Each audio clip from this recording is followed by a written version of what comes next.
Señor, gracias te damos por tu amor. Reconocemos como te cantamos que eres suficiente. Contigo basta. No necesitamos nada más. Tú eres el que lo llena todo. Gracias, Señor, por este día. Bendecimos esta reunión, este ministerio y pedimos que tú hables por medio de tu palabra. Te lo pedimos, Señor, en el nombre de Jesús. Amén. Muy, pero muy buenas tardes a cada uno de ustedes. Gracias al Señor por esta oportunidad que Dios nos ha dado. Nosotros estamos muy contentos de poder estar una vez más con ustedes. Como lo hemos dicho varias veces, somos una familia, ¿cierto? Así que me siento en casa una vez más. Gracias por esta invitación y me, me llama profundamente la atención, porque yo nunca dejo de sorprenderme de lo que el Señor hace, cómo Él habla, y creo que lo que el Señor hoy puso en mi corazón para compartir es algo que eh, lo he tenido en mi corazón hace varios años que lo he meditado, lo he ido trabajando en debilidad, con muchos altos y bajos, pero lo he intentado poner en práctica en mi propio hogar. Y me llama, como les decía, la atención que justamente ustedes como ministerio están motivando a lo que conocemos la mayoría de nosotros en nuestro curso básico de edificación, el príncipe de paz. Y básicamente es lo que quiero hoy día compartir con cada uno de ustedes. El príncipe de paz es el nombre que nosotros le hemos puesto, pero a modo general es el tiempo que nosotros dedicamos en familia a buscar a Dios en su palabra, a sumergirnos, como decía el video promocional, ¿cierto? En la palabra de Dios. Y eso es lo que quisiera que hoy día pudiésemos estudiar a partir de la palabra de Dios. Leían Josué capítulo 1 y yo ya les motivo que pudiesen tener en su Biblia Josué capítulo 24. Así que solo tienen que irse al último capítulo. Partimos en el primero, ahora nos vamos al último. Después leemos el libro completo, ¿cierto? Así que nos vamos al capítulo 24 y ahí estando en el capítulo 24, yo les comentaré cuando los vamos a leer. Yo quisiera, espero que aquí se vea esta imagen. Si quizás algunos recordarán, otros saben, no solo lo recuerdan, sino que saben de qué se trata esta imagen. Pero esta imagen es muy particular porque es la foto de una tripulación, ¿cierto? De astronautas, y es de una tragedia. Cuenta esta historia que no es hace mucho tiempo, que el sábado 1 de febrero del año 2003 ocurre uno de los accidentes más comentados a nivel mundial.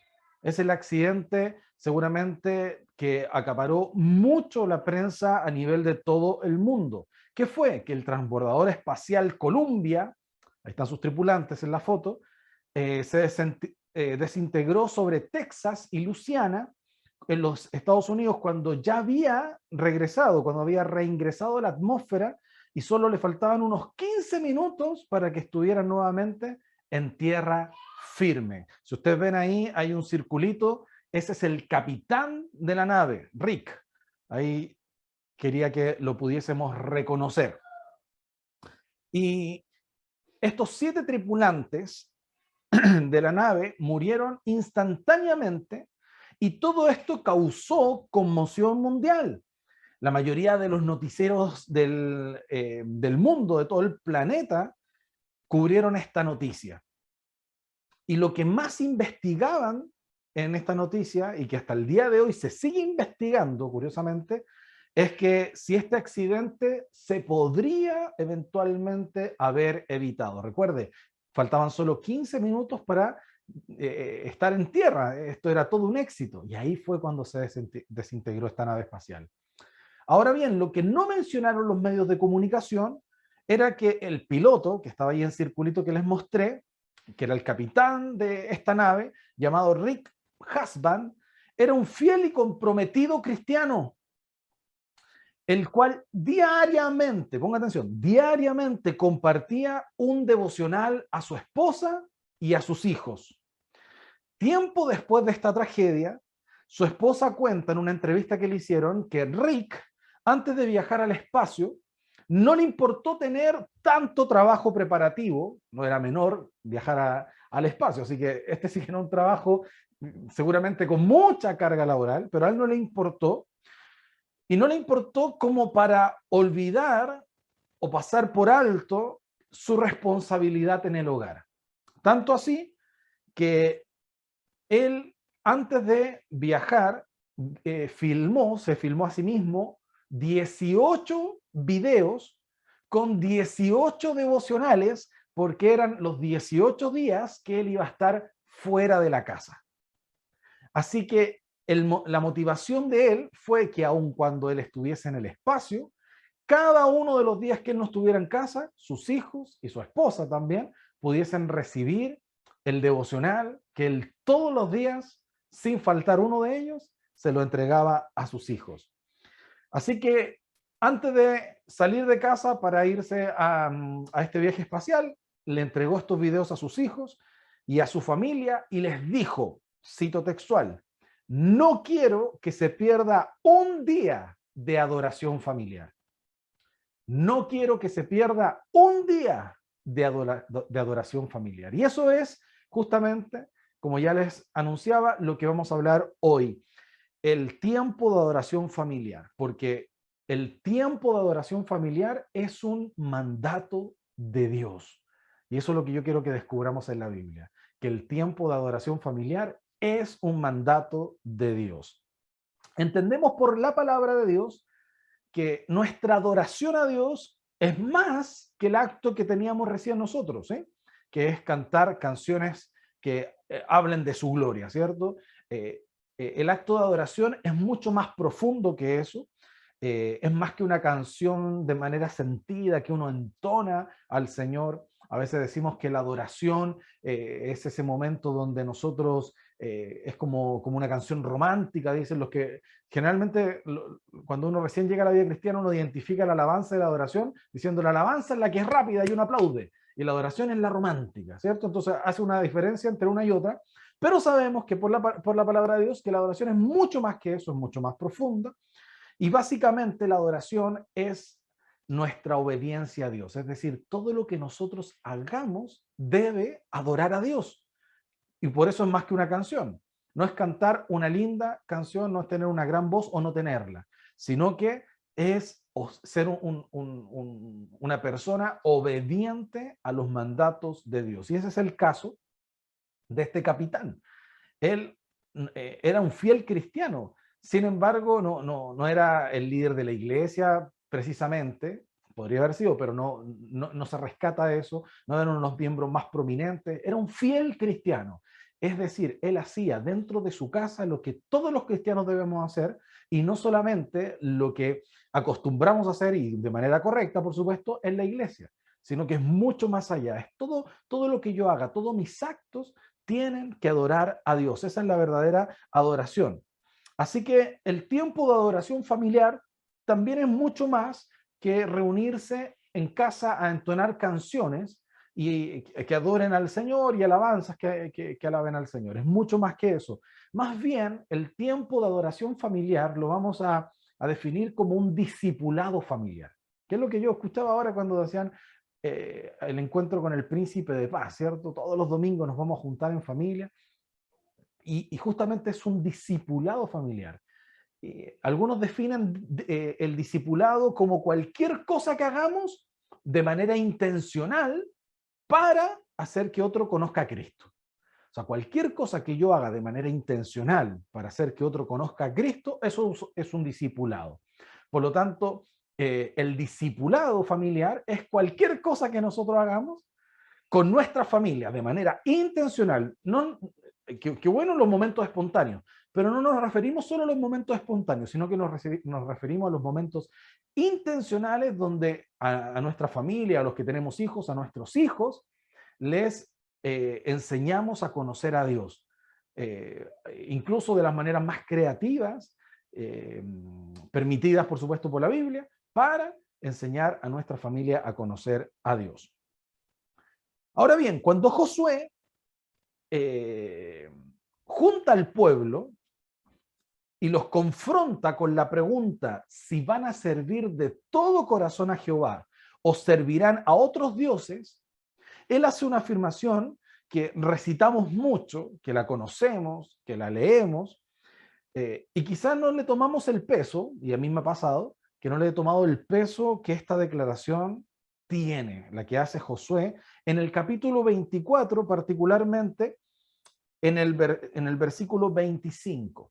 Dice así: y si mal os parece servir a Jehová, escogeos hoy a quién sirváis, si a los dioses de a quienes sirvieron vuestros padres cuando estuvieron al otro lado del río, o a los dioses de los amorreos en cuya tierra habitáis. Pero yo y mi casa serviremos al Señor, ¿cierto? Esa es la frase que escuchamos. Yo y mi casa serviremos al Señor. Josué viene contando todo lo que Dios ha hecho, cómo ellos conquistaron tierra tras tierra, pueblo tras pueblo, cómo Dios los libró de la mano de los amorreos, de los jebeseos, de los jerjeseos, de, bueno, todos los seos, ¿cierto? Son un montón de pueblos que ellos lograron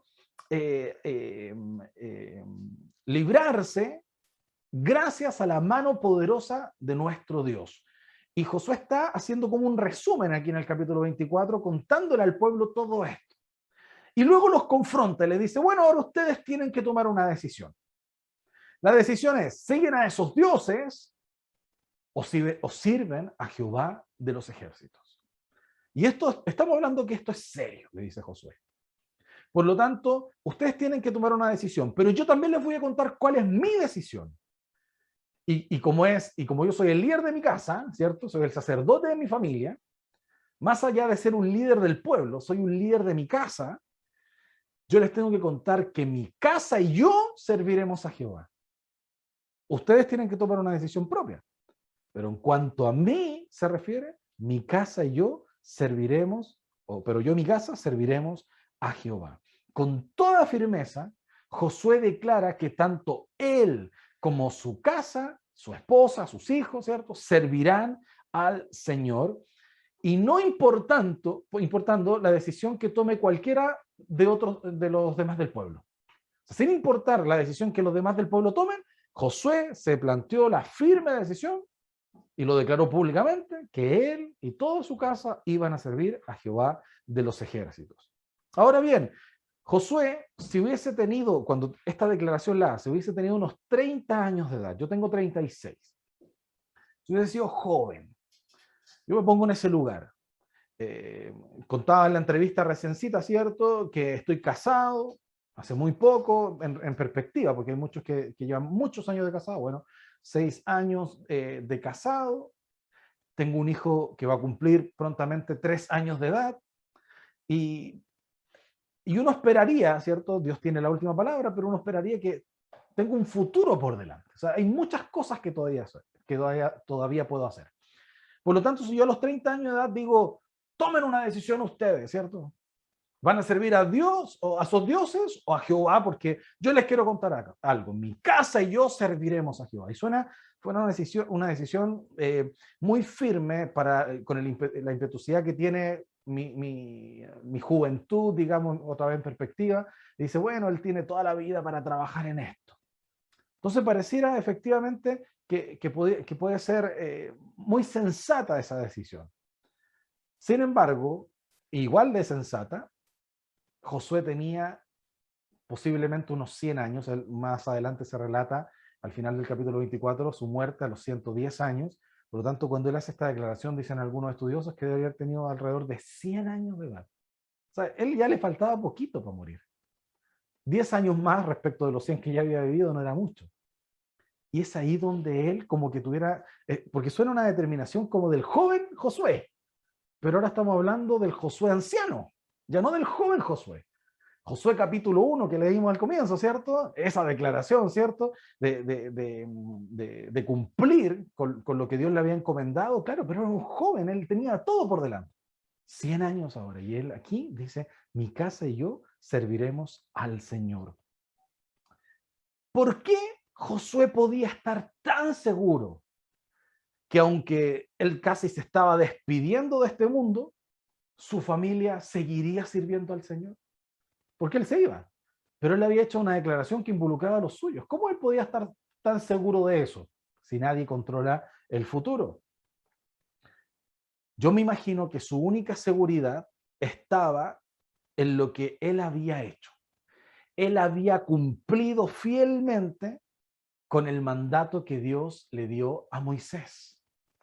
Ese mandato que leíamos en el video promocional de Deuteronomio capítulo 6, y en los versos del 5 al 9, lo voy a agrandar un poco más, dice, y amarás a Jehová tu Dios de todo tu corazón y de toda tu alma y con todas tus fuerzas, y estas palabras que yo te mando hoy estarán sobre tu corazón, y aquí está, y las repetirás a tus hijos y hablarás de ellas estando en tu casa y andando por el camino y al acostarte y cuando te levantes, y las atarás como una señal en tu mano y estarán como frontales entre tus ojos y las escribirás en los postes de tu casa y en tus puertas. El video que yo les había mostrado, ¿cierto? Yo les mostraba leyéndole a mi hijo la Biblia. Bueno, algunos la conocen, levante la tapita, ¿cierto? Y ellos levantan la tapita y la historia se concluye cuando ellos levantan la tapita. Es muy entretenida esa Biblia para los niños pequeños. Eh, y, y chistosamente, digo yo, mi hijo todos los días quiere que le cuente la historia de David y Goliat. De hecho, él dice que él es David y yo soy Goliat. Yo le digo que no está bien esa relación, pero que como él me ve grande y él es chiquitito, entonces él dice, él debe ser Goliat, ¿sí? Pero yo le digo, no, porque Goliat era malo y yo soy bueno, le digo yo. Pero él como que no relaciona eso todavía. Pero todos los días la misma. Y es chistoso porque, bueno, el video yo lo corté, pero es más largo porque yo comienzo a leer y él repite porque ya se sabe la historia de memoria. De memoria. Entonces, yo en un momento decía, pero leamos otra. Y esa noche, una de esas noches que yo meditaba en eso, yo le decía, Señor, gracias porque al menos mi hijo quiere leer la historia de la Biblia. Gracias porque aún puedo leerle David y Goliat. Quizás cuánto tengo que aprender yo de David y Goliat que tengo que leerla todos los días. Entonces ahora ocupé otra estrategia y leemos dos Biblias. Una que tiene una historia un poquito más larga, entonces que también son desde el Génesis en adelante y vamos por capítulo, y son un poquito más largas la historia, pero luego tenemos que llegar a la Biblia grande, como le llama él, porque es más grande que la otra, que él la levanta la tapita, y que cuando cae Goliat dice cataplum, entonces a él le encanta decir cataplum, porque es cuando cae Goliat y David vence. Y la repetirás a tus hijos, y hablarás de ella, estando en tu casa y andando por el camino, y al acostarte y cuando te levantes.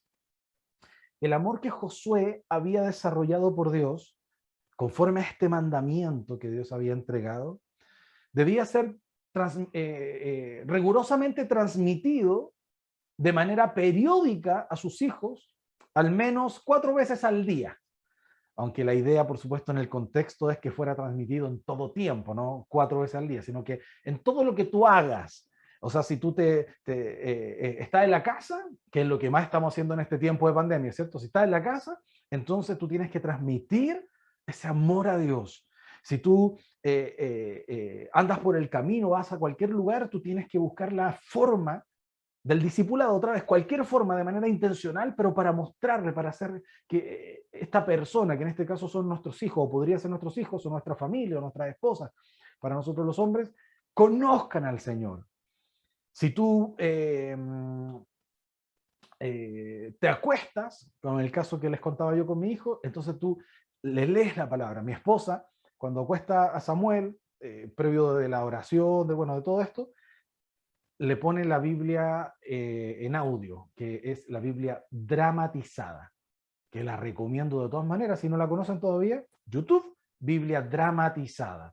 A mí me gusta mucho porque la Biblia dramatizada es como estar escuchando, para los que recuerdan esto, una radionovela, con los sonidos detrás, se escucha el apóstol Pablo tomando agua, ¿cierto? Y es literal, es de la NTV, la versión NTV, pero es literal. Y es hermoso. Y la escuchamos una y otra vez. Y creo que es una forma más de estar cumpliendo con estos mandamientos.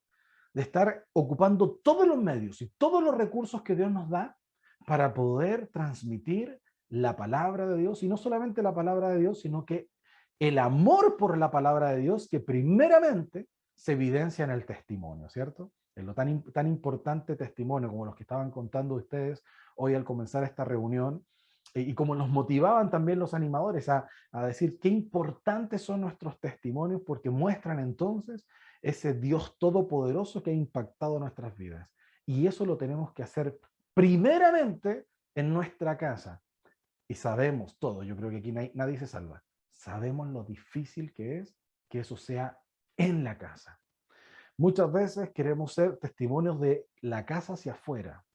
Y en este tiempo, otra vez repito, de pandemia, donde se han visto grandes problemas dentro de las familias, justamente porque hemos tenido que aprender a hacerlo dentro de nuestra casa. Y esta es una de las razones por las cuales esta enseñanza se vuelve atingente, ¿cierto? Para nosotros hoy día es algo que la mayoría de nosotros tenemos que hacer. Estamos en la casa y debemos, por mandato de Dios, estar repitiendo lo que Dios nos ha enseñado a nosotros. Cumplir con este mandamiento aseguraba de alguna manera, nadie tiene todo asegurado, ¿cierto? Pero aseguraba de alguna manera el legado espiritual que dejaría en la vida de sus hijos y le daba autoridad suficiente para desafiar a todo un pueblo. Por eso, el verso 31 de Josué 24, que estamos ahora, dice, y sirvió Israel a Jehová todo el tiempo de Josué y todo el tiempo de los ancianos que sobrevivieron a Josué y que sabían todas las obras que Jehová había hecho por Israel. Luego de la muerte de Josué, la otra generación de ancianos que le sobrevivieron a Josué también entonces sirvieron al Señor, porque el versículo dice, y que sabían todas las obras que Jehová había hecho por Israel. Pregunto, ¿por qué sabían las obras que Dios había hecho? Porque seguramente seguían cumpliendo con el mandamiento de repetir una y otra vez. Recuerde que en ese entonces era la forma, ¿cierto?, de transmitir la enseñanza, simplemente la vía oral. Casi nadie podía hacerlo de manera escrita porque además nadie sabía escribir y leer, eran muy pocos. Por lo tanto, era de manera oral donde se transmitían estas enseñanzas y las maravillas de Dios. Era el testimonio de lo que ellos habían vivido que se traspasaba de generación en generación. Por eso ellos hacían lo mismo que Josué había hecho, porque los que estuvieron con Josué se comprometieron a hacerlo. Y sus hijos entonces recibieron toda esa instrucción vía oral de todo lo que Dios había hecho con ellos. Lamentablemente, esto no siguió siendo así. La Biblia nos muestra en el libro de los Jueces, que es el libro que continúa después de Josué, que es el periodo más terrible, más tétrico, más cruel de la historia de Israel. Uno lee el libro de los Jueces y uno ve que hicieron cosas horribles. Y dice simplemente en el capítulo 2, o sea, el comienzo del libro de Josué, de ahí en adelante usted va a leer barbaridad tras barbaridad. Dice en el capítulo 2, en el verso 10, y toda aquella generación también fue reunida a sus padres. Se refiere a la generación que estamos hablando de los ancianos que le sobrevivieron a Josué. Y se levantó después de ellos otra generación que no conocía a Jehová ni la obra que él había hecho por Israel. Hagamos la misma pregunta. ¿Por qué esta generación no conocía a Dios ni las obras que había hecho con Israel? Ya respondimos la anterior. ¿Por qué la otra generación sí la conocía? Porque lo repetían una y otra vez. ¿Por qué ahora no lo conocía? Porque esta nueva generación que se levantó no repitió. Dejó de cumplir el mandamiento. Ya no hizo caso de ese mandamiento. Es que había muchas cosas que hacer. Es que ya la vida, estamos en otra sintonía. Hoy día en las casas, esto me pasa hasta con amigos cristianos. Nos sentamos a comer en la mesa y están todos metidos en el celular. Todos. Esto es una historia que se repite, pero nadie toma el peso. Nadie toma el peso. No se comparte.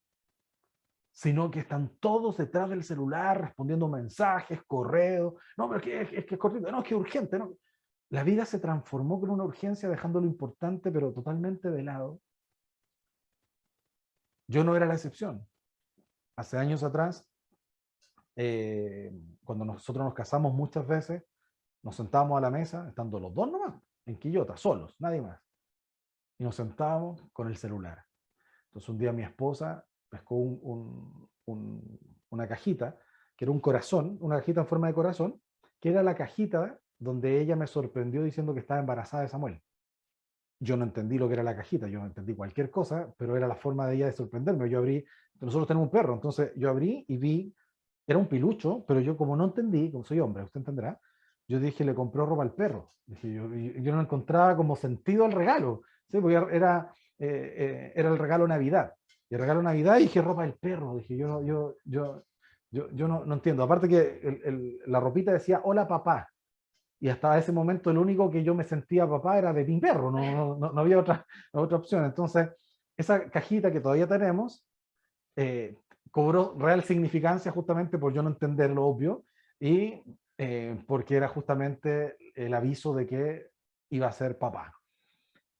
Entonces ella pescó esa cajita y le puso, mi esposa le pone nombre a todo, entonces le puso la cajita del amor.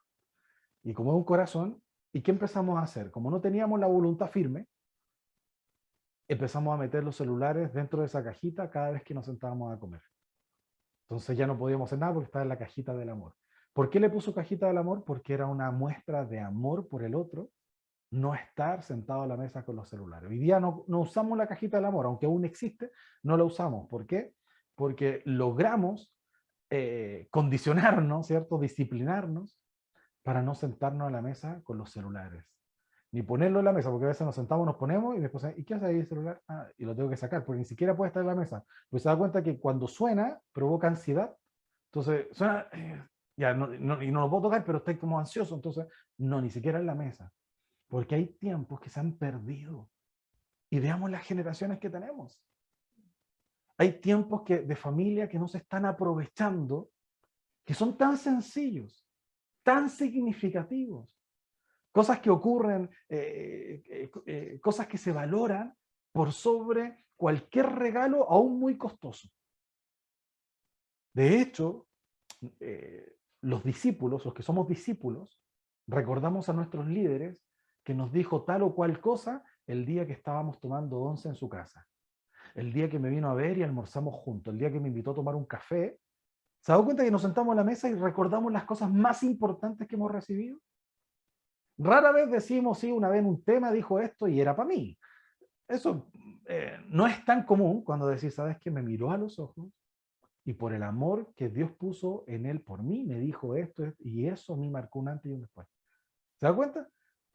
Y eso a veces la familia ya lo ha perdido, los hijos ven lo mismo, a los hijos tienen celular a muy temprana edad.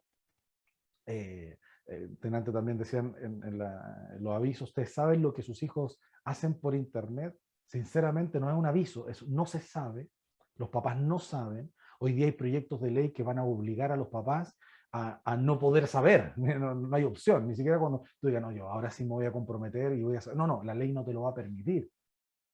Es decir, hoy día es terrible lo que estamos viviendo y dejamos de repetir y empezamos a ver generaciones que no conocen a Dios. No lo conocen. Mire, también esto, ¿cuál es la otra seguridad de Josué? Yo no sé si mi hijo más adelante me va a pedir la historia de David y Goliat, ¿cierto? O algún día se va a aburrir, número uno. Número dos, yo esperaría que no, pero algún día él puede incluso decidir por otros dioses. Oro al Señor para que así no sea. Me da terror pensarlo, pero sé que es una realidad. Pero mi tranquilidad estará entonces, y ahí es donde está esa seguridad en que yo hice lo que Dios me mandó a hacer. De mí no depende la salvación de mi hijo, pero esa influencia que Dios me mandó a generar sobre él, sí depende de mí. Sí depende de que yo la ejerza día a día, estando en el camino, al acostarse, levantarse, en todo lugar, estando en la casa, sí depende de mí la influencia que yo voy a ejercer sobre él. Y eso es muy difícil de cumplir. Y necesitamos disciplina. Y de pronto, aquí hay en la iglesia acá en Quillota hay un niño que uno lo escucha y uno queda con la boca abierta, es un niño, pero los papás lo han instruido mucho en la palabra de Dios, pero él ha tomado iniciativa propia. Y es chiquitito, pero él va a la casa de los abuelos, junto a los abuelos y dice, vamos a hacer una célula. Los abuelos no son cristianos. Y él dice, vamos a hacer una célula. Y abre la Biblia y les comparte, pero no es un juego, ¿sí? No es cuando dice, hoy mire lo que hace. No es la gracia. Él está convencidísimo. Es sorprendente. Y yo decía, mi hijo tiene que ser así, ¿no? ¿Sí? Ni cerca, ni cerca. Él quiera que yo le haga, digo, le haga, oh, gloria a Dios. Ni cerca. Tengo un hijo de voluntad firme, se llama ahora, ¿sí? Voluntad firme. Ah, ¿sí? Y yo digo, Señor, ayúdame, ayúdame. La Biblia dice en Isaías que a Dios se le revelaron sus hijos. Dios siendo un padre perfecto, sus hijos se le revelaron cómo estamos nosotros, ¿cierto? O sea, es muy complejo, pero nuestra seguridad está en hacer lo que Dios nos mandó a hacer. El resultado depende de la soberanía de Dios. Dios sabe el final, pero a mí me compete hacer lo que Dios nos mandó a hacer. Y se lo repetirás una y otra vez. Involucrar intencionalmente a nuestros hijos y a nuestra familia en buscar las cosas de Dios nos permite tomar ventaja entonces sobre la carne, sobre el mundo, sobre Satanás. Los tres grandes enemigos que la Biblia nos dice que tenemos, los enemigos de nuestras almas. Mira esta estadística. Supongamos que nuestros hijos se van de la casa a los 25 años. Yo sé que son muchas historias distintas, pero supongamos que a los 25 años se van de la casa. Si hay alguien con su hijo ahí, tiene más de 25 años, ya comienza a mirarlo, así como, ¿sí? Es tiempo. 25 años. Solo si nosotros aplicamos esto todos los días, como está mandado por Dios, solo tendremos en sus 25 años con nosotros dentro de la casa 9.125 oportunidades para influenciarlos acerca de Cristo y de su palabra. 9.125 oportunidades. ¿Suena mucho? Son mucho menos de la cantidad de oportunidades que tiene el diablo, el mundo y su propia carne de quitarles del camino de Dios. Ellos van a estar mucho más tiempo en el colegio, en una educación humanista que les va a hablar todo en contra de Dios y cada día va a ser peor, usted ya lo sabe. Son mucho menos de esas oportunidades que el mundo les va a ofrecer y que su propia carne va a querer ir en pos de aquellas cosas que van a hacer que su alma se pierda. Y recuerda que de esas 9.125 oportunidades, contando una oportunidad por día, son solo horas. Ni siquiera es los 24 horas del día. Son solo horas. Por eso es tan importante luchar en cumplir con este mandato de Dios que hoy también es para nosotros. Son 9.125 oportunidades de enseñarle que la salvación es gratuita por la obra de Cristo. Que todo lo que tienen que hacer es poner a Cristo en primer lugar. Que todo lo que tienen en la vida es porque Dios lo ha querido, porque Dios nos ha bendecido. Que cuando abren el refrigerador y se encuentran con los distintos alimentos que puedan tener, es porque Dios lo ha provisto por su gracia.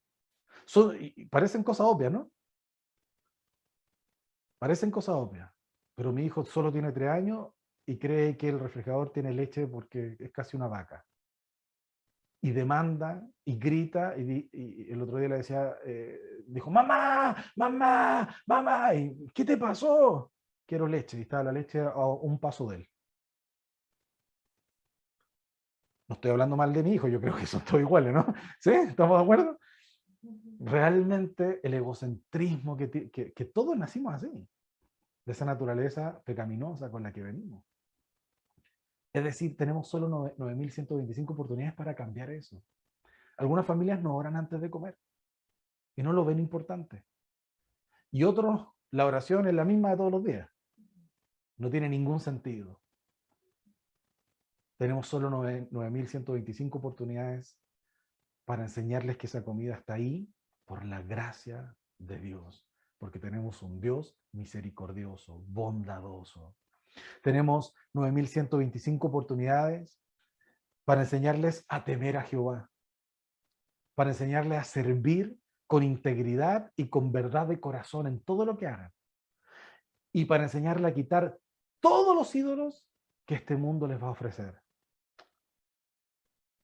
Rick Husband, el capitán del transbordador espacial Columbia, no estaba dispuesto a perder ninguna de estas pocas oportunidades que tenía con sus hijos.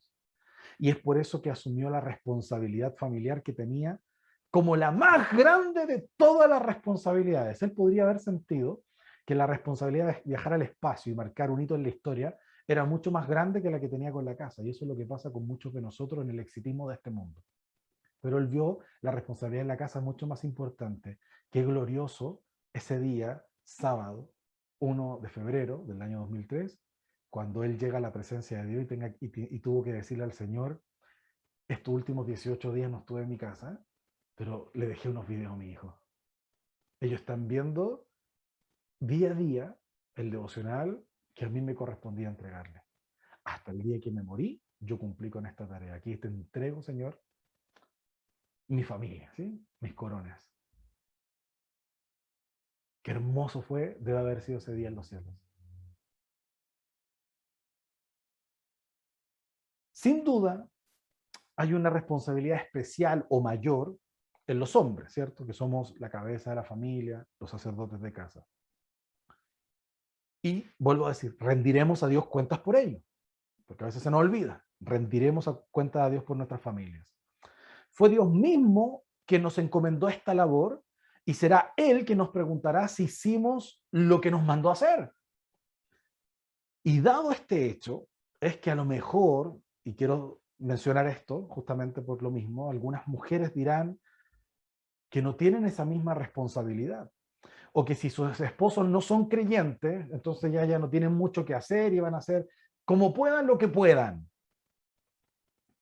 Sin embargo, la Biblia nos muestra todo lo contrario. Cuando hablamos de Timoteo, ¿cierto? Todos conocemos a Timoteo. Pocos reconocen el tremendo hombre de Dios que Timoteo era.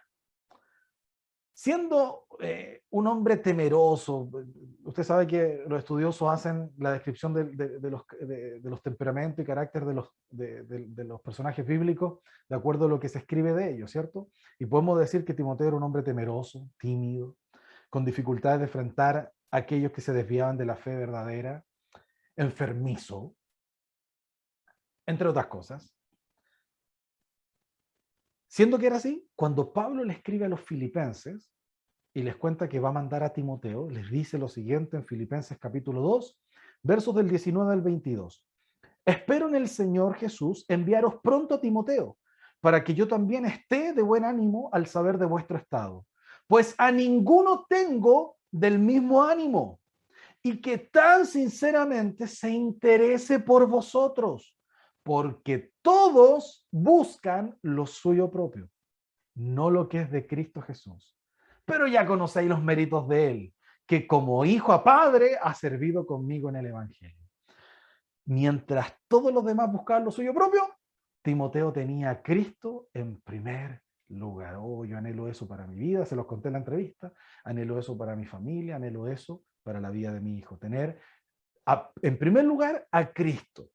Timoteo tenía en primer lugar a Cristo y cuando Pablo lo eligió, no lo eligió dadas las grandes condiciones de su liderazgo. Pablo miró a Timoteo y dijo, no, este sí tiene pasta de líder. ¿Sí? Era jovencito Timoteo cuando Pablo lo escogió. Pablo no dijo, no, este tiene que estar aquí en el Congreso ISO, ¿cierto? ¿O no, Daniel? ¿Cierto? Este sí, este estaba líder, ¿sí? Miren. No. Pablo no vio eso en Timoteo. ¿Qué es lo que Pablo pudo haber eventualmente visto en Timoteo? Según lo que la Biblia enseña, es que él era fiel y tenía una fe verdadera. Porque ponía a Cristo antes que cualquier cosa. Eso no fue algo que simplemente apareció de pronto en Timoteo, algo que desarrolló seguramente en su vida, pero que era tan evidente que lo demás se aprende. Lo demás se aprende. Pero una persona fiel, si en los trabajos, ¿qué buscan? Alguien que sea responsable, que llegue a la hora, que no se robe las cosas. Porque lo demás se aprende. Porque hemos puesto todos estos capacitados, pero no tienen integridad. Pablo pudo ver en Timoteo un hombre fiel. ¿Por qué digo esto?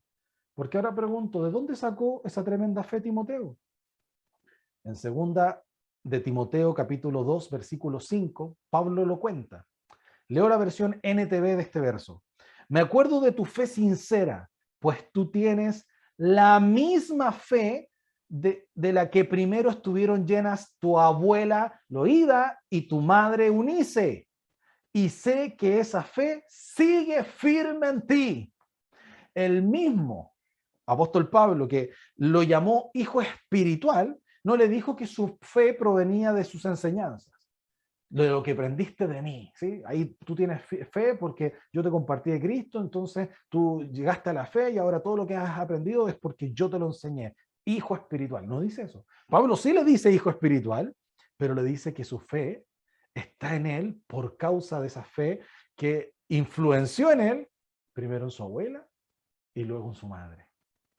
Dos grandes mujeres en la Biblia que poco se habla de ellas, porque no fueron Ruth, no fueron Esther, no fueron las profetisas del Nuevo Testamento, las diaconisas, no fueron. No se conocen su obra en la iglesia, no se conocen su teología, sabían tanto, eran tan profundas, no se sabe. Lo que sí se sabe de ellas, que en vista de un papá ausente, y ya les demuestro por qué, influenciaron lo suficiente en la fe a un hijo y a un nieto, respectivamente, para que éste terminara siendo Timoteo, el que acompaña a Pablo, el que tiene dos cartas para él y para toda la iglesia en la Biblia, que se habla desde Hechos capítulo 16 en adelante, se habla de él como un hombre fiel, acompañó a Pablo en todo. Pablo le tenía que rogar, le dice en la primera carta a los Timoteos, te ruego que te quedes en Éfeso para yo ir a Macedonia. Te ruego que te quedes acá. Seguramente él no lo quería soltar, pero fiel. Aquí dice, sirvió como un padre, como un hijo, un padre. ¿De dónde apareció ese Timoteo? De una abuela y una mamá que le influenciaron en la fe. Dice en Hechos capítulo 16, versículo 1, después llegó a Derbe y a Listra, y aquí había allí cierto discípulo llamado Timoteo, hijo de una mujer judía creyente, pero de padre griego. Ese pero es terrible, ¿cierto? Porque la única vez que en la Biblia se menciona el papá de Timoteo, dice pero de padre griego. En otras palabras, lo que está diciendo, pero de un inconverso. Siempre me he preguntado de por qué esta judía creyente se casó con un inconverso. Eran dos inconversos antes, se casaron, no sé qué tenía en su mente, ¿cierto? Pero aquí se casó con un inconverso. Sin embargo, a pesar de eso, y a pesar de un supuesto error, yo estoy suponiendo aquí porque no hay más datos en la Biblia, de lo que haya ocurrido, esta mujer fue lo suficientemente fiel para transmitir esa fidelidad a su hijo, el cual fue elegido por el apóstol Pablo para ser hoy día el hombre que nosotros conocemos en la Biblia. ¿Con qué los quiero desafiar? Aunque parezca evidente, quiero decirlo. No dejes pasar un día de un tiempo de adoración familiar. Tanto nosotros nos caracterizamos por ponerle sigla a nuestro ministerio, ¿cierto? Nuestras reuniones siempre tienen como sigla, ¿verdad? ENFA, PEC, MUC, ¿cierto? Siempre lo hacemos así. Y quizás de esa misma idea viene que mi esposa a esto le puso TAF, que es el príncipe de paz. Uno le pone nombre, no importa el nombre, eso quiero decir, no importa el nombre. ¿Por qué le puso TAF? Porque es tiempo de adoración familiar. Entonces ella le dijo TAF. Y siempre hablamos nosotros del TAF, y era hora del TAF, y cuándo vamos a hacer el TAF, y cómo vamos a hacer el TAF, porque lo hacemos de distintas formas, pero lo importante es ocupar cualquier recurso aprendido por Dios bíblicamente hablando para transmitir el conocimiento de Jesucristo a nuestras familias. Y después de la confrontación que nosotros vemos en Josué, que este le hizo al pueblo, la respuesta de ellos es de una fuerza impactante, ¿cierto? Una determinación absoluta a seguir al Dios de sus antepasados. El pueblo respondió, dice el verso 16 al 18 de Josué 24. Y leo esta parte en la NTV. El pueblo respondió, nosotros jamás abandonaríamos al Señor ni serviríamos a otros dioses. pues el Señor nuestro Dios es el que nos rescató a nosotros y a nuestros antepasados de la esclavitud en la tierra de Egipto. Él hizo milagros poderosos ante nuestros propios ojos cuando andábamos por el desierto, rodeados de enemigos. Él nos protegió. Fue el Señor quien expulsó a los amorreos y a las otras naciones que vivían aquí en esta tierra. Por lo tanto, nosotros también serviremos al Señor, porque solo Él es nuestro Dios. El resultado lógico, después de haber sido expuestos ante la palabra de Dios día tras día, es justamente el deseo entonces de hacer lo mismo. De no ver esto ni como una rutina, ni como una obligación, es parte de nuestra esencia como hijos de Dios. Es lo que hacía la iglesia. Esto yo lo estoy tomando de Josué, pero cuando uno ve los libros de la iglesia, la historia de la iglesia, los comienzos de la iglesia, uno ve esto haciéndolo comúnmente. Los hijos pasaban a los rabinos a los 12 años. Todo el tiempo antes eran criados por las mujeres e instruidos por los papás. Copiado de un autor, yo le decía a nuestra iglesia de Canquillota, todas las mujeres que son mamás tienen que ser teólogas, todas. Autodidacta, en una institución, da lo mismo, pero todas tienen que ser teólogas. ¿Por qué? Porque pasan la mayor cantidad de tiempo con sus hijos y tienen que enseñarles las doctrinas, no sé cómo, pero Dios va a dar esa creatividad que a veces nos falta para entregarle todo lo que Dios nos mandó a entregar a nuestros hijos y a nuestras familias. Cuando dentro de las familias el centro es Jesucristo, la familia es distinta, no exenta de problemas. Me imagino que nadie pensará, lo digo por si acaso, pero nadie pensará que en mi familia no hay problema, que con mi esposa todo es feliz. No, los problemas están, pero cuando los queremos resolver, se resuelven en torno a Jesucristo. Y nuestro hijo tiene que ver eso, aprender eso, pero de manera tan natural que nunca lo vea como una imposición, ni como algo que lo hacemos incluso de mala gana, simplemente por cumplir. Es algo que está en nuestra esencia, no nos imaginamos haciendo otra cosa. Yo me imagino eso, yo me imagino que mi familia no piense hacer otra cosa. Cuando me preguntaban en la entrevista al comienzo a qué había renunciado, yo decía que a nada, sinceramente a nada. Es porque, literalmente a nada, si yo no era nadie tampoco, así que literalmente no puedo decir, no, yo renuncié, era gerente de no sé, no, yo no era nadie, pues estaba estudiando, terminé, no era nada. Por lo tanto, tampoco tengo esa concepción de que renuncié a algo del mundo. Sin embargo, más allá de eso, yo sinceramente siento esto de lo que acabamos de leer en esta respuesta maravillosa del pueblo, en que no me imagino otra cosa. No me imagino otra cosa, sino servir a Dios en todo lo que yo pueda hacer. Hoy como un líder de nuestra hermosa iglesia, pero también como un miembro de nuestra hermosa iglesia. También como un papá de familia. Yo he luchado por poner a mi familia antes, después de Dios, pero antes de cualquier otra cosa, incluso del trabajo. Nuestro trabajo es particular y suena noble muchas veces porque uno está atendiendo muchas personas. Pero los hijos también pueden ver que nos preocupamos de muchos, pero no de ellos. De la misma manera con los trabajos. Los hijos van a ver que el trabajo es primero.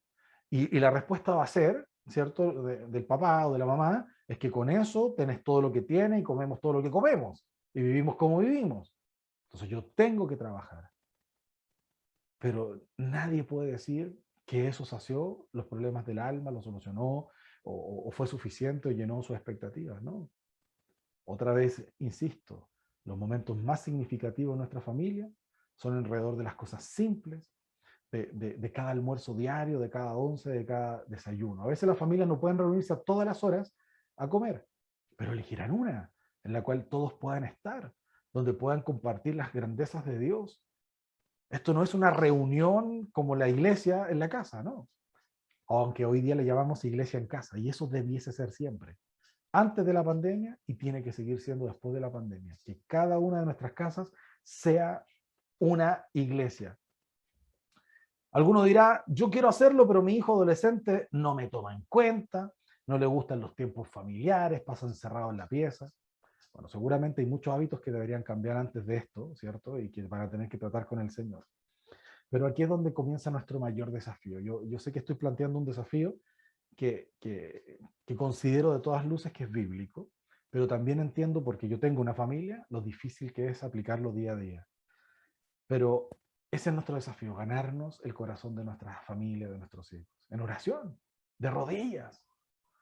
Alguno comenzará el TAF así, previamente orando de rodillas para que Dios le dé la oportunidad, prontamente, no esperar porque estás perdiendo las 9.125 oportunidades, prontamente, de comenzar día a día a transmitir la palabra de Dios dentro de nuestras casas. Cuando lo hacemos, y lo hacemos con fe, y con perseverancia, y con disciplina, entonces también vamos a estar ocupando la autoridad que Dios nos dio. Dios nos delegó esta autoridad. Hombres y mujeres, ya lo vimos en la Biblia. Principalmente los hombres, sin duda. Pero las mujeres no pueden quedarse atrás. Tenemos una responsabilidad que Dios nos dio, tenemos una autoridad. Tenemos que hacer uso de ella. Esto no es autoritarismo, no es gritar. Es orar y después decir, ya. Y Dios va a respaldar eso. Porque Dios nos mandó a hacerlo. Si Dios lo mandó, entonces Dios lo va a hacer. ¿Y va a tener dificultades? Claro. Y las familias son de distintas maneras, tienen distintas formas de relacionarse, y algunos va a ser más sencillo, otros más difíciles, y otros seguramente lo aplican. Pero nuestro desafío es hacerlo. Comencemos con el Príncipe de Paz todos los domingos. Eso es lo que ustedes estaban mencionando. Es el desafío para todos. Lo tenemos en el CD. Hagámoslo. Y comencemos este trabajo con nuestra familia. Creo que si hoy no trabajamos fuertemente en enseñarles a nuestros hijos las verdades de Dios, tendremos prontamente una generación completa que no conocerá al Señor. De hecho, ya lo estamos viendo. En estas nuevas generaciones no temen a Dios, no les importa a Dios, caminan con total indiferencia al infierno, pero no les interesa. Hoy día estamos viendo esas generaciones y evidente la pregunta, ¿dónde están sus padres? Que debiesen repetir día a día. Y estamos hablando, no mire solamente los que están tirando piedra de afuera y no sé, que dejan el caos social. No, no, no. Mire a muchas familias dentro de nuestras propias iglesias, no mire otra, mire la suya, pero es una realidad que dentro de nuestras propias iglesias no estamos haciendo lo que Dios nos mandó a hacer dentro de nuestras casas. Déjeme decirle, vamos a concluir, pero déjeme decirle rápidamente, eh, como tips, solo 6 tips de, de cómo poner en práctica esto. Primero, establecer un horario, ¿cierto? Si establecemos un horario, miren, no son una hora, hora y media, no, 10 minutos, 15 minutos. Mi hijo no me toma en cuenta más de 3 minutos. 3 minutos me mira y después ya me dejó de mirar. No le interesa lo que estoy hablando. Pero esos 3 minutos tengo que hacer lo máximo. Tenemos la bendición de trabajar con los niños vía online, ¿cierto? Aquí en nuestra iglesia a nivel regional. Y tenemos un programa que decimos nosotros que le llamamos Explo Biblia. Y yo hice un estudio primero, cuando me desafiaron a hice un estudio y me di cuenta que los programas de televisión que ven, o mi hijo, que se pueden ver, que aun cuando son cristianos o no, pero que se puedan ver, y lo que ven la mayoría de los niños, que para aprender cosas, qué sé yo, duran máximo 35 minutos y están divididos en varias formas con anzuelos para captar su atención. Entonces copié eso y dije, vamos a hacer lo mismo. Nuestras reuniones duran 35 minutos, donde el tema dura 10 minutos, pero yo para dar el tema tengo que estar sudando, bajado no sé cuánto peso. ¿Por qué? Porque para que ellos captaran toda mi atención y luego yo pudiera hablar de Dios. ¿Sí? Y usar recursos lícitos, por supuesto, no cualquier cosa, ¿cierto? Todo lo que honra a Dios. Pero establecer un horario. Hoy día tenemos la bendición de que los niños esperan todos los miércoles a las 5 de la tarde la conexión. Y tenemos testimonio hermoso, incluso de niños, de padres no cristianos, que se están reuniendo y los padres están escuchando el mensaje a partir de esta enseñanza que entregamos cada semana. Entonces, establecer un horario es fundamental. Número 2, ser creativo. No, no ocupe lo mismo, ¿sí? Sea creativo. Dios le va a dar esa creatividad. Si usted dice, es que yo no soy creativo, Dios se la va a dar si Dios es el más creativo de todos, si es nuestro papá. Dios le va a dar esa creatividad. Número 3, no permita excusas. Qué difícil un tap después de haber peleado con la esposa, ¿no? Difícil, ¿sí? Pero no hay excusa. No hay excusa. No permita excusa. Esto lo pueden hacer los papás, lo pueden hacer los hijos dentro de sus casas. Dios le da autoridad a todo quien es hijo de él. Por supuesto, estoy hablando desde la cosmovisión bíblica respecto de la familia, papá, mamá, hijos. Pero sé que las familias son muy distintas y diversas. Y Dios no ha cambiado su principio. Esto es un principio que trasciende, ¿cierto? Entonces, cualquiera debería estar trabajando en estos mandamientos de Dios. No permita distracciones. Otra vez, el teléfono, la televisión, cualquier otro medio que pueda distraer y que pareciera una excusa noble. Yo me junto con amigos, otra vez, cristianos. Bueno, hoy día ya no uno difícilmente se junta, pero estoy hablando de cuando nos juntamos. Hoy día que nos estamos juntando un poquitito más. Y yo les digo, a veces, le he dicho, o muchas veces le he dicho, y hemos discutido también, sentado a la mesa y dice, oye, estamos conversando, y tú estás no, pero es que el ministerio, entonces no me invitan a tu casa. Para mí el ministerio es muy, pero muy importante. Pero quizás no más importante que este tiempo junto. En todos lados hay urgencia, sin duda, pero es evidente que no es una urgencia. Tú le creaste urgencia, le llamaste urgencia a algo que no es urgencia. Hijos de Dios, dejemos lo que nos está contaminando de verdad. No, no solo, algunos te dicen, sí, realmente mi casa es así. Bueno, sí, yo también. Bueno, ya, pero es que, pucha, mi trabajo es así. No sirve. No sirve el reconocimiento. Tomemos una decisión. Sin excusa, no permitas que nada te distraiga. Número 5, no permitas que tus hijos no te presten interés. No lo permitas. Eh, Ayer hicimos una oración con un matrimonio amigo con su hijo, y en medio de la oración, el hijo, que es chiquitito, guagua, dijo así como, ¡ah! Como algo así, pero era una guagua, ¿sí? Se entendió, pero nadie tomó, no distrajo a nadie, terminamos la oración, amén. Y mi hijo fue a acusarlo, que él había interrumpido la oración. ¿Sabe por qué? Porque no hace mucho tiempo atrás yo lo discipliné por haber interrumpido una oración. Le quedó marcado, dije yo, gloria a Dios. Él ni pesca la oración, sí es verdad, pero sabe que no se interrumpe, ¿sí? Es un paso, ¿sí? Es un paso, yo sé que me va a costar mucho, pero es un paso. Y eso es lo que nosotros tenemos que hacer. No permitir que no nos presten interés. Esto es solemne, esto es real, que lo creativo no pase a ser superficial o indiferencia, sino que realmente tomarle el peso de lo que esto significa. Estamos delante de nuestro Dios. Número 6, no pienses que necesitas de mucho conocimiento. Y esto es lo último. ¿Por qué? Porque algunos de ustedes dirán, bueno, pero yo sé tan poco de la Biblia. Bueno, lo que aprendiste hoy tú puedes transmitirlo. Lo que vas a aprender en la semana en tu ministerio lo puedes transmitir. Si usted cree que yo a mí se me ocurren los temas de no sé de nada, no, yo escucho mucho, leo, veo a nuestros propios líderes, hermanos en la fe, y uno dice, oh, qué bueno. Y mándame el tema, y yo lo leo y digo, oh, yo quiero, y empiezo a tomar de todo. Y empezamos a aplicar de lo que Dios está marcando en nosotros. En el mandamiento que vimos en Deuteronomio capítulo 6, y las repetirás a tus hijos, y hablarás de ella cuando estando en tu casa, y andando por el camino, y al acostarte, y cuando te levantes. Dios se lo dijo a personas que durante más de 400 años no habían escuchado de él. No sabían nada de él durante 400 años.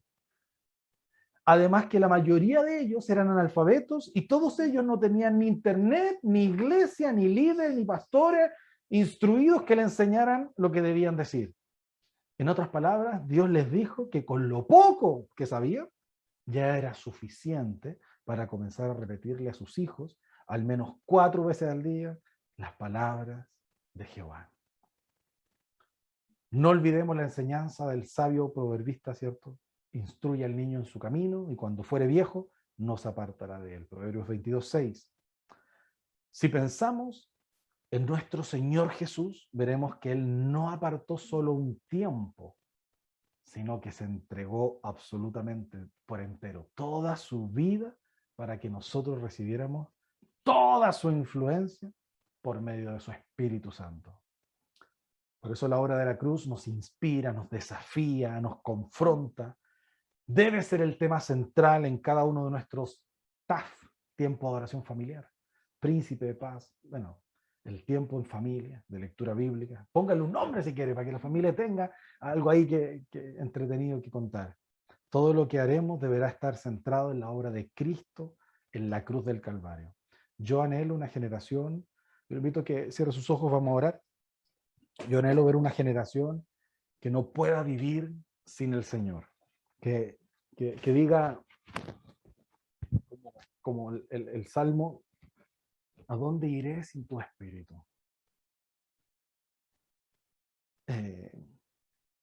¿A dónde me iré? ¿A dónde me iré sin tu presencia? Yo anhelo ver esa generación, que sean mis hijos, los hijos de mi familia en la fe, que estén convencidos del Dios que servimos. Pero esa es la iglesia de hoy y esa es la iglesia de siempre. No es la reunión en nuestros distritos, es cada una de nuestras casas, siguiendo a Dios, sirviendo a Dios. Que nuestros hijos se conecten en las reuniones, que escuchen la palabra de Dios, expóngalos delante de la palabra de Dios y expongámonos delante de la palabra de Dios. Le invito a que cierre sus ojos y que en algunos segundos hable con el Señor.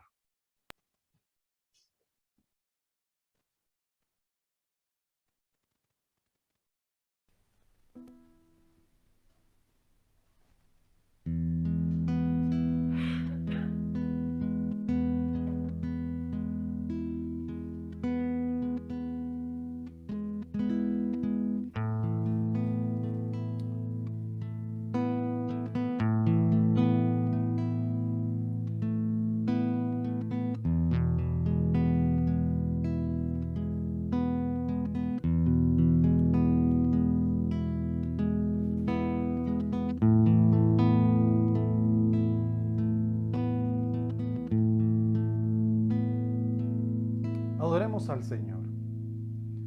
Adoremos al Dios de los cielos. Hablemos con el Señor.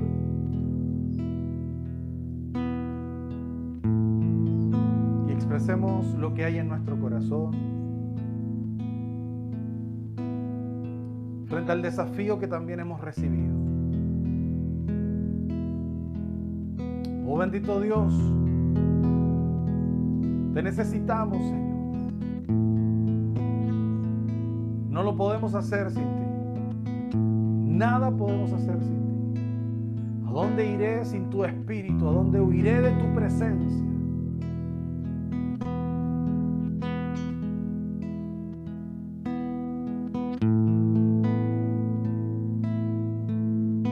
Te adoramos, Jesús.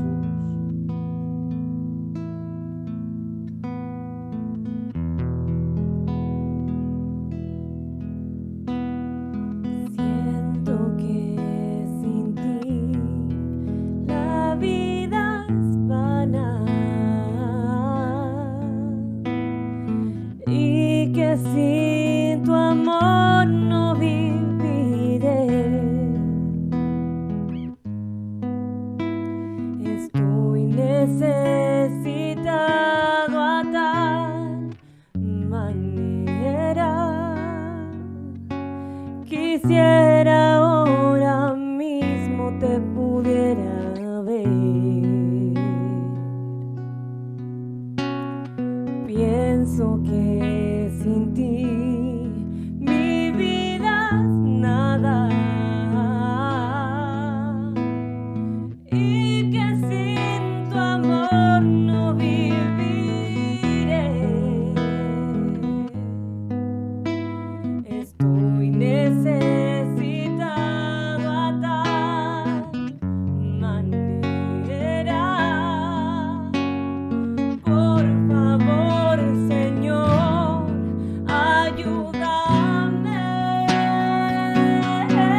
quema. Quiero sentirte de mi manera. ¿A dónde iré? ¿A dónde iré, Jehová, sin ti? Queremos una generación, Señor, que tenga este sentir del salmista, de saber que no tenemos dónde ir sin tu presencia. Una generación que sea impactada, Señor, por el poder de tu palabra. Una generación de hombres y mujeres convencidas en el Evangelio de Jesucristo, queriendo compartir a muchos de tu palabra. Que tengan ese lenguaje de querer evangelizar al mundo. De que todos conozcan al Dios de los cielos. Que todos sepan las maravillas de ese Dios. De la obra de ese Dios en nuestras vidas. De la obra de ese Dios en nuestros lugares, en nuestras casas. De la obra de ese Dios en todas nuestras familias. Que muchos sepan cómo Dios nos sacó, de dónde nos sacó. De ese lodo cenagoso que no podíamos salir. Muchos que dicen cómo Dios les libró de la depresión, de la drogadicción, de la angustia, de la miseria en la cual vivían. Hombres y mujeres dispuestos a vivir por Cristo, en Él y por Él. Y que cualquier cosa que ocurra, Señor, no claudiquen. Ayúdanos a nosotros a levantar esa generación de hombres que te sirvan, de mujeres que muestren tu gloria. Por favor, Señor. Comprométenos, Señor. Ayúdanos a asumir ese desafío de llevar a nuestras familias al conocimiento del Dios verdadero.